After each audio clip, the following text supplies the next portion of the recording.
y'all know I like wrestling and stuff, and like none of y'all really like pay attention to it. But like the dudes that y'all do know, the Undertaker retired, and I know years ago y'all might have. I thought he was no, he really retired. Like he's in the Hall of Fame. He's done. It's over. Niggas was I saw grown men cry to that grown tattooed, just all around braided niggas just stand there and just. It was sad, bro.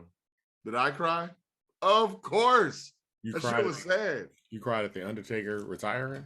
Yes, nigga. If you don't, well, you don't care about. Yes, I don't care about anything enough to. I was literally about to be like, "What are you gonna say? What are you gonna say?" If a lawyer retired, no, you don't give a shit about that. People retiring from their job just means they retire, especially when it comes to entertainment people. When you retire, that's like when Jay-Z retired the first, second, and third time. I was like, dog, you rap.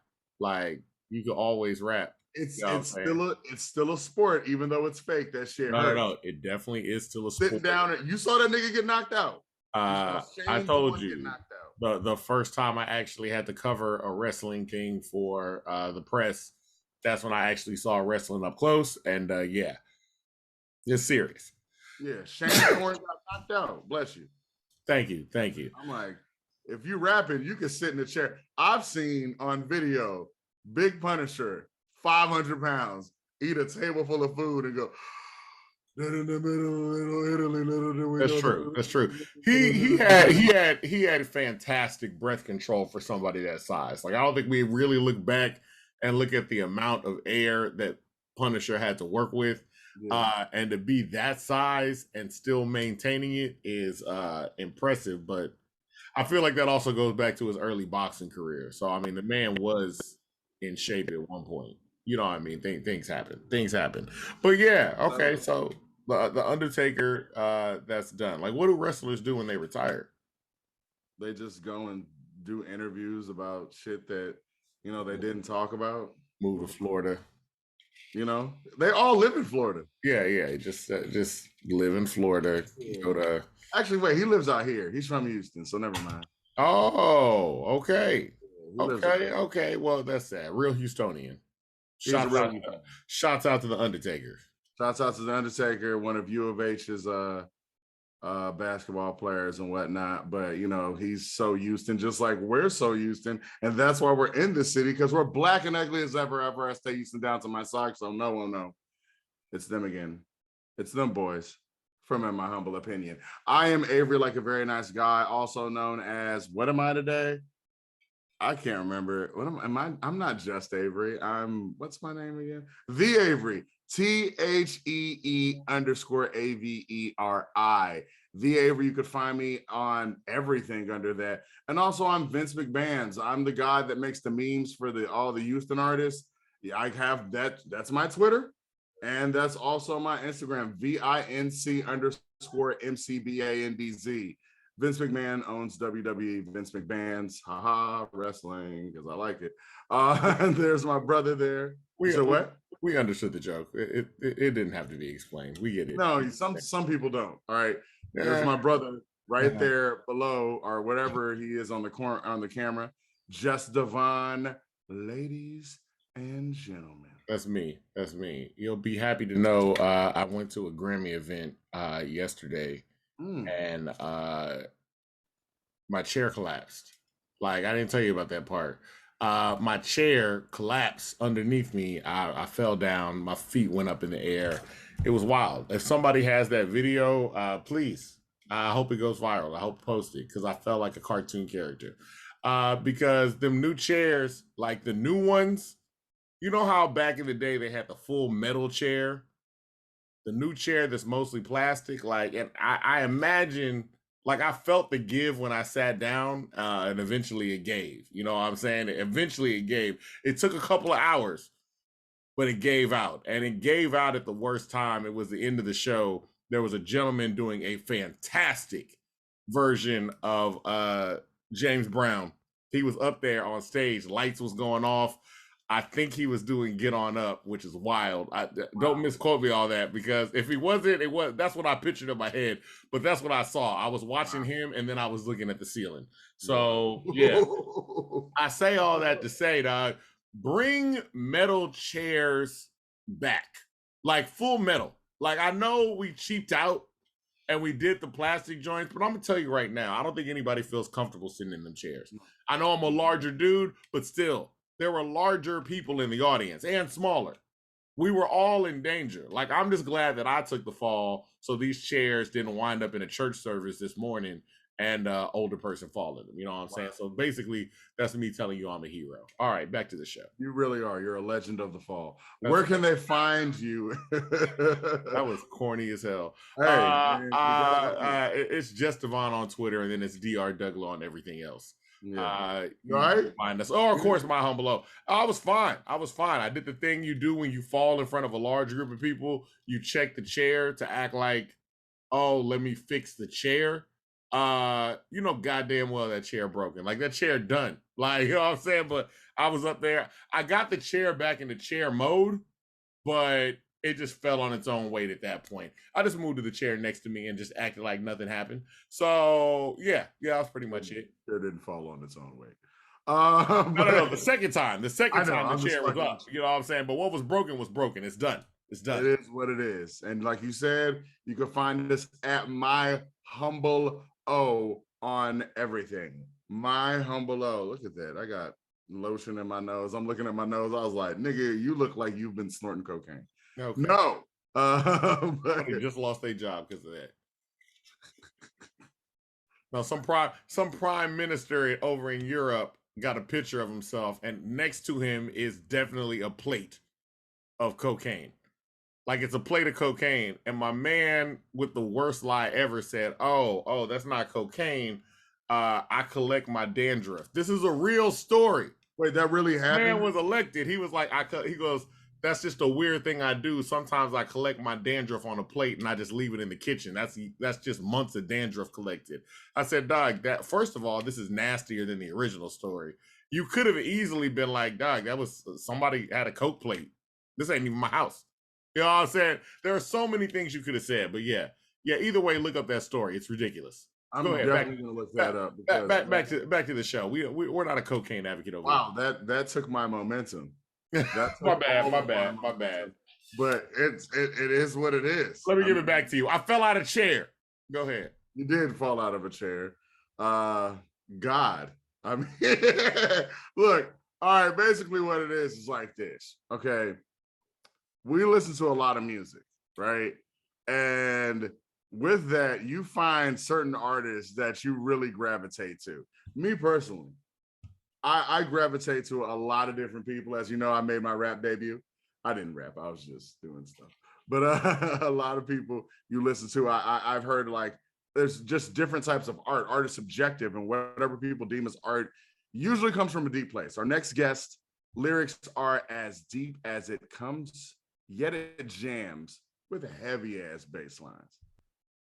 Where's the good in the life you chose? If you gonna be in a daze, you know, where's the good if you cannot be called to be who you really want to be? Where's the good in life you chose?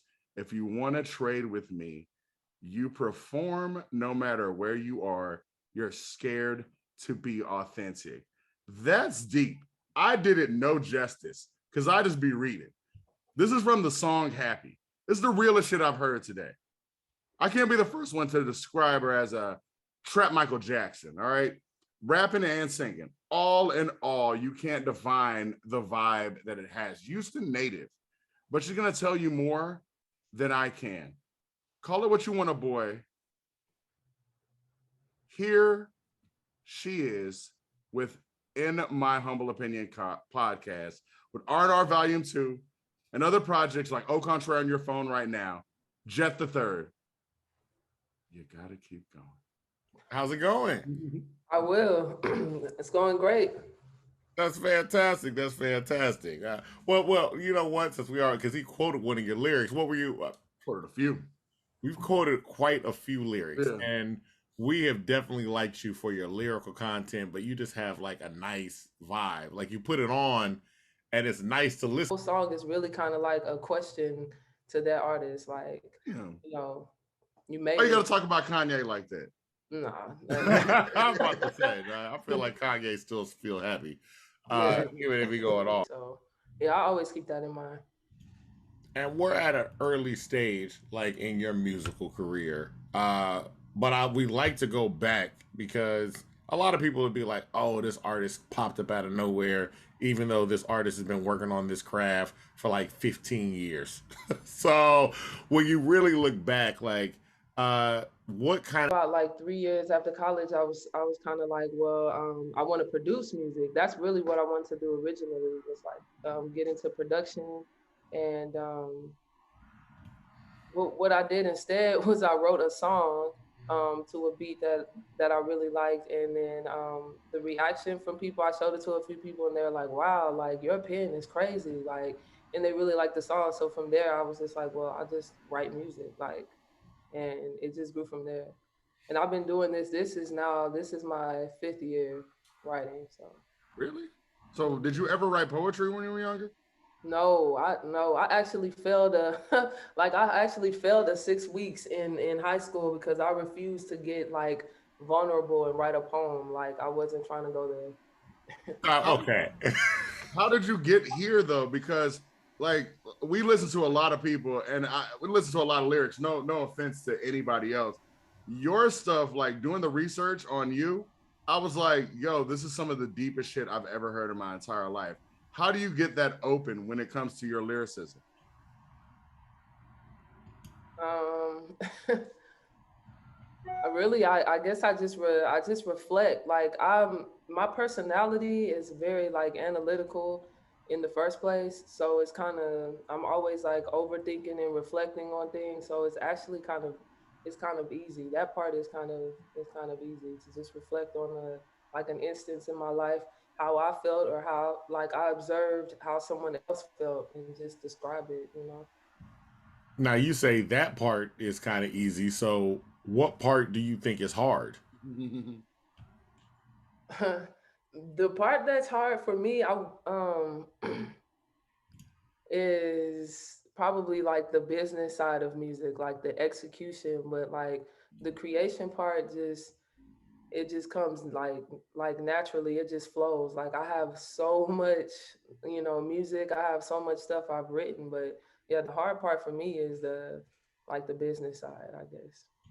Now, even with that though, it's like you're starting to make inroads into the industry as you brand. Like we saw you at South by Southwest. We've seen like the Waxaholics have shot at you out like a number of times. You have a number of DJ groups out here in Houston that are like, oh, you got to listen to Jet the Third. What is it like seeing people that are involved in the industry start to champion your music? Given that, like you say, you're an artist that we're 5 years in. Uh, you're 5 years in, but you have a pen game that rivals a lot of people that have been in here a lot longer. Especially given the fact that you're willing to be vulnerable on your music. So, what is that like to see people kind of champion your work? It's exciting, but it's mainly exciting because I know that as a result of that, then I'll get more reach and I'll be able to. Because my main goal is just to reach as many people as I can and give them like that good feeling from my music. So yeah, it's exciting.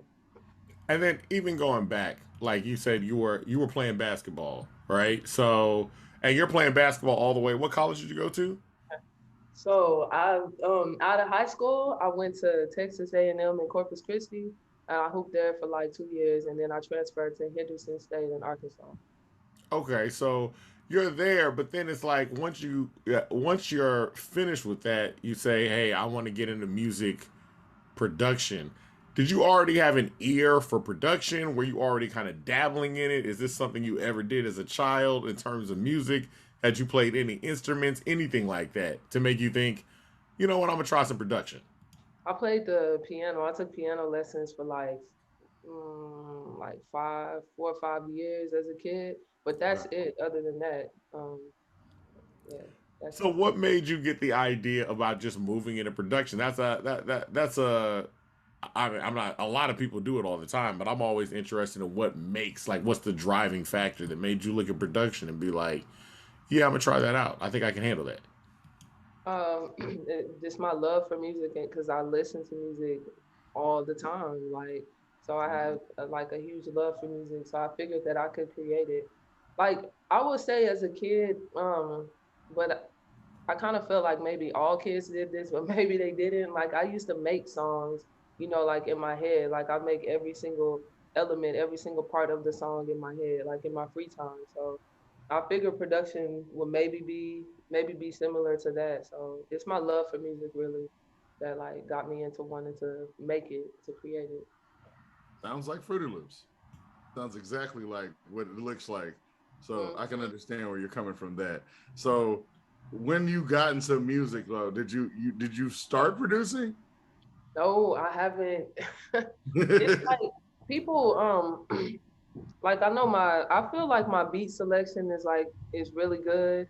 And so no, I haven't quite got into production. It's crazy. It's like I know Kanye almost used beats to help him get into rapping, and it's like I want to use writing music to help me get into producing. Like that's really what I want to get to. That's like the top level for me is when I get into that. Cause I, You know, I think I would go crazy.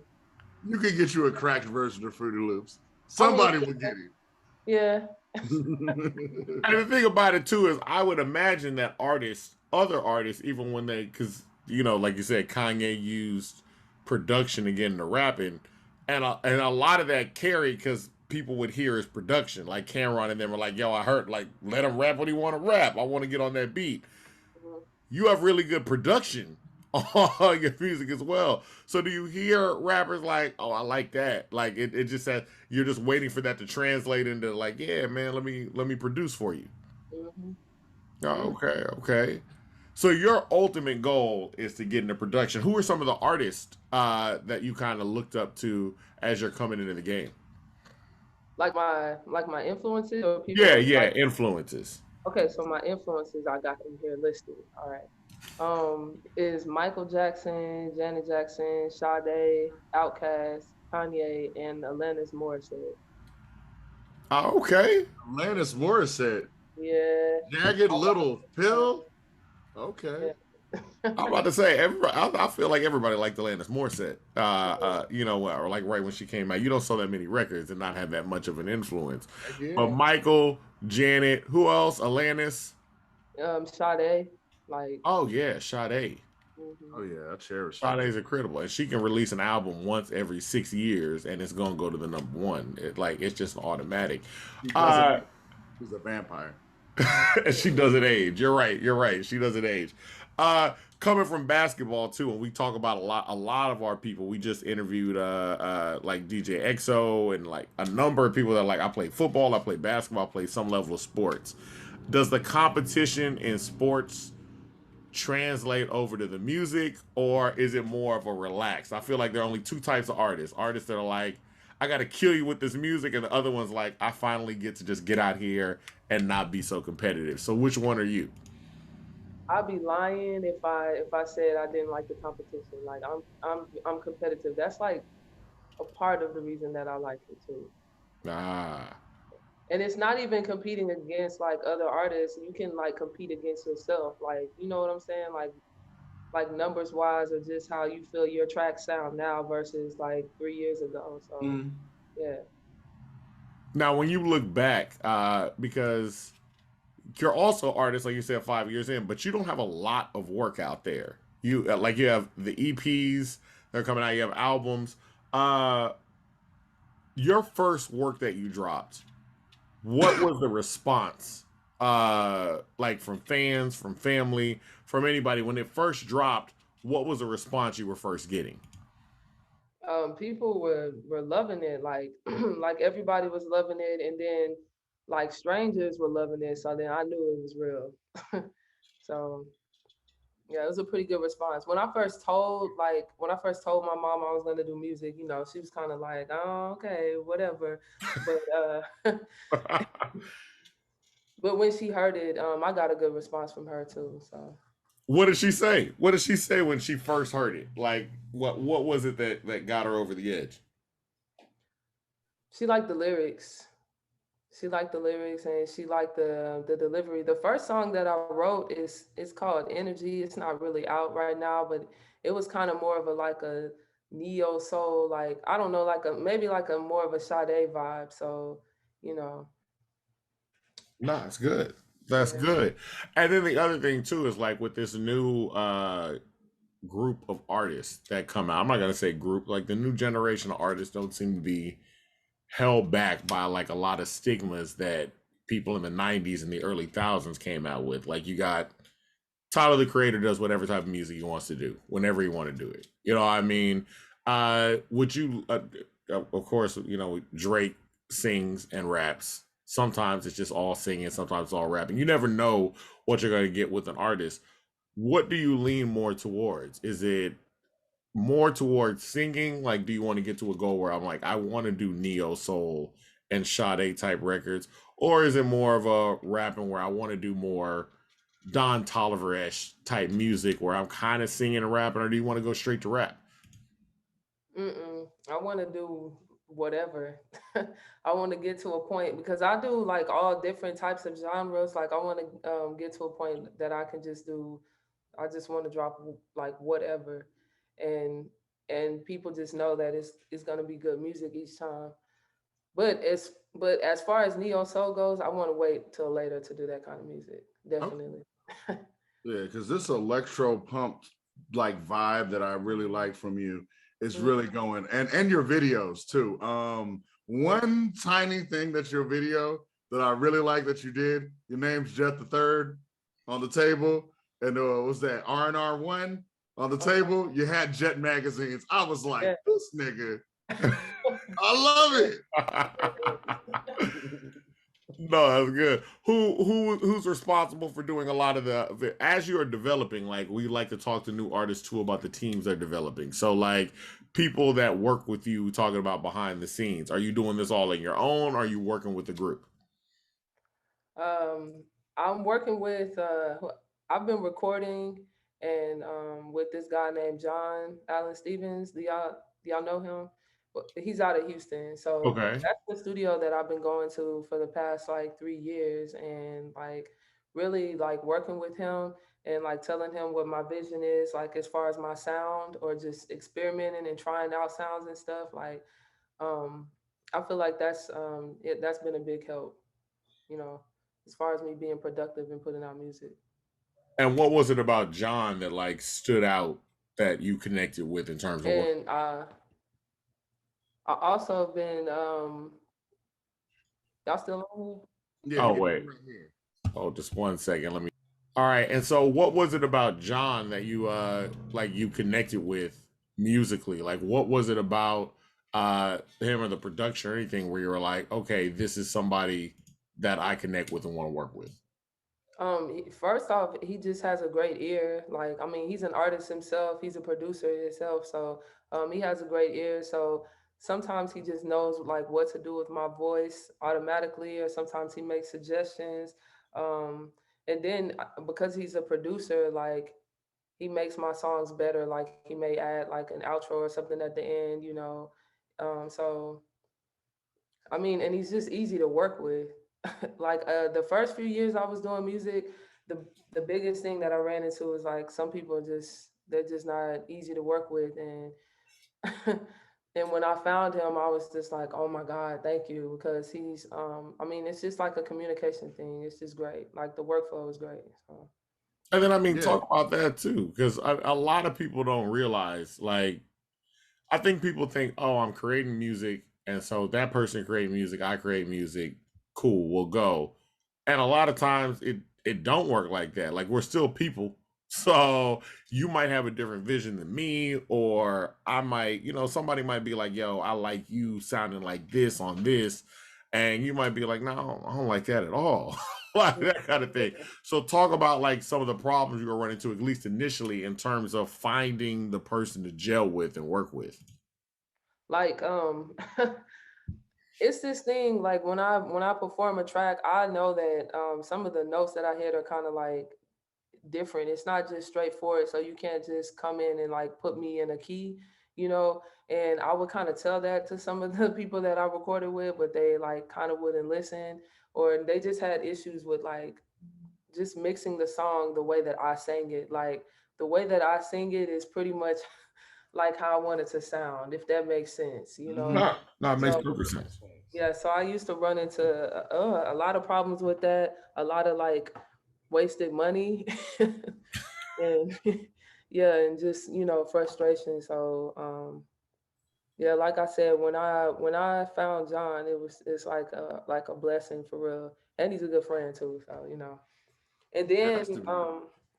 I say the other person that I would say is on my team is like the videographer that's done the past videos. Um, D, he's out of Houston, and he's easy to work with too. And we may not have the biggest budget, but we make it work. Like so yeah, I think that's that's what I like about a lot of y'all stuff is that okay. So even when you're talking about the key thing, it's not an off key thing. It's like it makes everything sound, for lack of a better word, eerie. Like it sounds ethereal. Like it's like you keep the sound going. And I'm like, it don't sound like a lot of the other stuff the way it sounds like that. I'm like, yeah, she's singing, but the note is clear, but it's just a little off, and it's like it makes it perfect. And then even on the videos just seem real mysterious. Like I was like, I don't know what they doing, but I was like, yo, I'll be like, did I take acid? God damn. It's awesome though. like what are y'all thoughts when y'all go again? Like some of the videos, like that I just forgot the name of the song. That I'm letting R&R.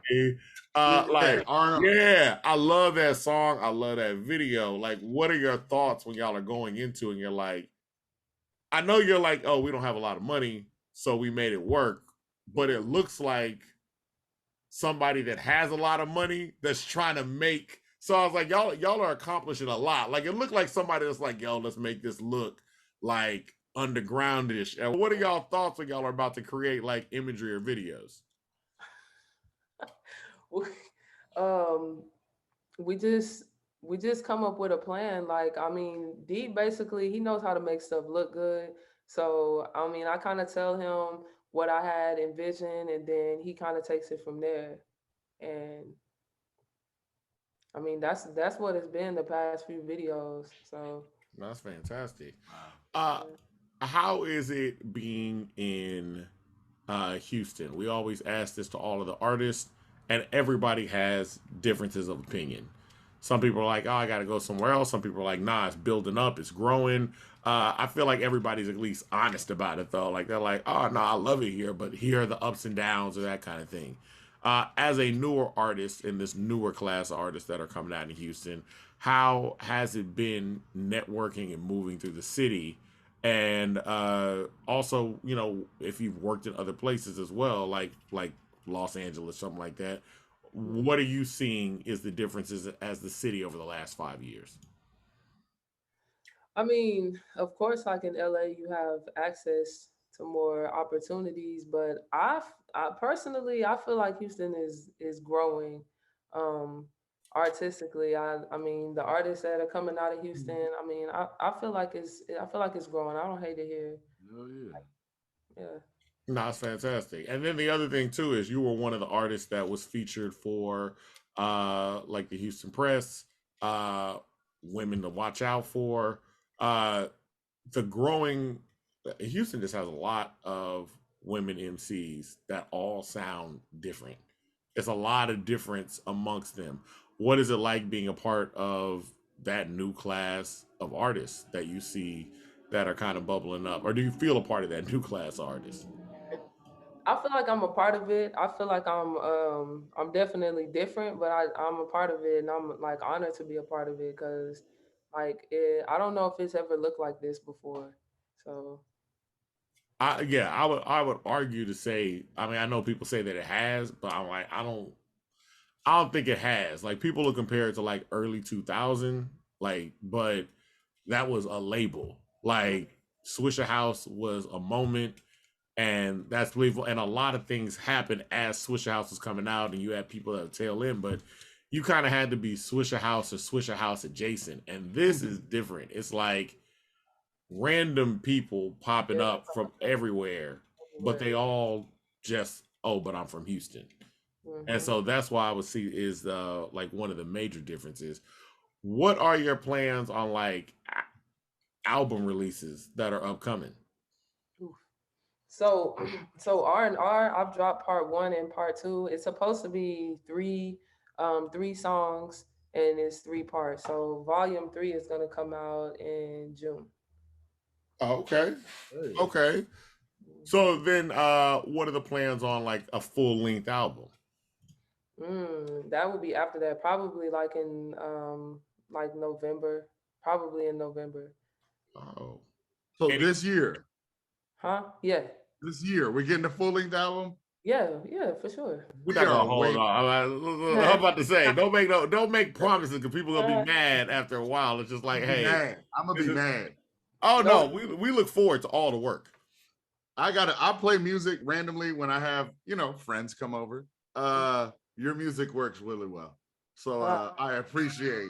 I told thank my brother when he told me we were interviewing you, and then I was like, when I did my research, and then I go back and I go, I haven't stopped listening. I said, people come through, they'll be like, who is that? I'll be like, oh, it's Jet the Third. You know what I'm saying? I'm like, yo, I showed the videos, hooked.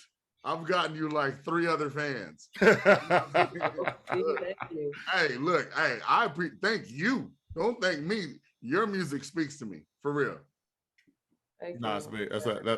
that is a huge thing. And again, like, yeah, don't let him paint you into a corner. Like, yeah, we got an album coming out this year. We just know we got an album that's I'm mature. planned, that's coming out. We're gonna focus on the third. Why was the decision to release the R&R in three parts? I mean, just I have this thing with the number three, so and it's kind of like I almost feel like they're almost like mixtapes. R&R stands for rare and ready, so I feel like they're like mixtapes to like introduce people to me as an artist, and also let them know that like I do different genres. Like everything's not going to sound the same. It's kind of like an introduction, I guess you would say. And R&R, why rare and ready? Because I'm rare and I'm ready. Like The whole song. introduction, like yeah. I just have to make I'm sure. I was rare. making sure it wasn't deeper because I wanted to ask about R&R, and I also wanted to ask about like what is your thing with the number three? Yeah, I just really like the number three. It's like it was in my basketball number. It was always so many things that are associated with the number three. I think you know what? Hold on, Mhm. You gonna look it up? I have it written down here. Mhm. Let's do it. Because I was like, yeah, I mean, I don't know I don't follow the numerology stuff, so I don't know what Down, but I just three is my favorite number. So three is your favorite number. It's Okay. mine too. So I feel you. Is that for real? Sorry, maybe I am weird, dog. I don't have a favorite number. 3 and 7, mine. That's immediately what I was thinking about, but I was like, yeah, I ain't got a favorite number. Like, Wow. I don't. You know what I'm saying? Also, but some that kind of thing. Did you annoy? Were you one of those kids that was like annoying your parents with all? seven. So it's kind of like I was an only child for a good amount of time. Okay. So you doing? Crazy. Because he only had 4 years until I came around. So Yeah, hey, Mhm. that's crazy. that is true. But yeah, your younger brother. In terms of him looking at the music, is he like excited that it's like, yo, I got a sister that's like blowing up? Yes, yes, he is. Is Yes, he let like him put me in a know. video?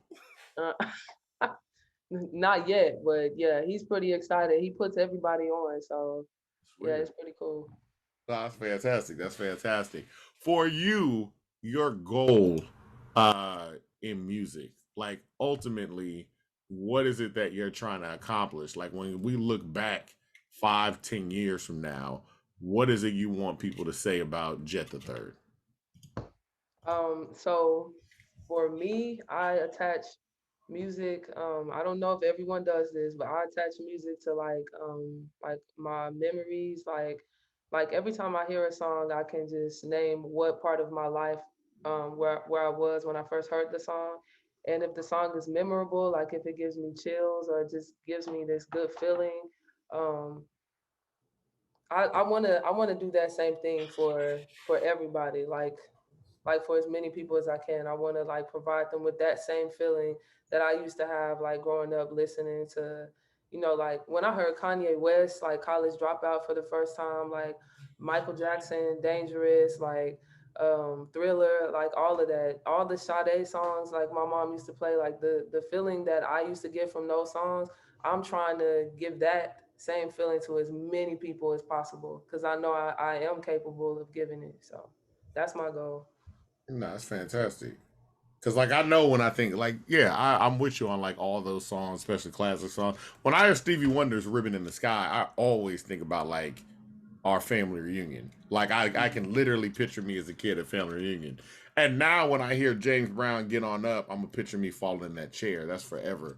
That's Man. forever just emblazed in my brain. So yes, absolutely. Where can like fans find you and find your music? So my music is on all streaming platforms. Jet the Third. It's on YouTube. I got a few videos up on YouTube, and then social media everywhere now. It's just Jet the Third underscore. Oh wait, and you know what? Before The we third though. close out, Wait, yeah, wait, wait, wait. How do you spell Jet the Third though? yes. All very important. It's JETTHE, the number 3 RD. Yeah, Yes. very important. Also, where does that name? We know you got a thing for threes, but where does Jet come Mhm. from? Mm. That's my name. Those are my initials. JET. Joycelyn Yvette Taylor. Okay, okay. I thought it was like a basketball nickname or something like that. Like they was like, you Uh, know, what position did you play in basketball? the 3, 4, and 5. Really? Okay, okay, I okay. got a I Exactly. got a like a killer mid range jumper. So That makes sense. You ever think about getting back out there? You know, Master P and them, they got back out there late, but like it never left them. Like Master P still talk about like I should have gone and played pro. Like I don't even think he wanted to do music. He was just like, man, I got to do this. Got So I close. always want to get back to basketball. Same thing with J. Cole. I think J. Cole just wants to play basketball. yeah, yeah. Not really. I still love it, but nah, I'm not that serious about it. Oh, okay, okay, okay. Well, all right. So Jet the Third on all social platforms. Mhm. Awesome. Awesome. Really want to thank you so much for coming in, or really staying in, and really just blessing us with your presence. Once again, we are fans of the people that we talk to.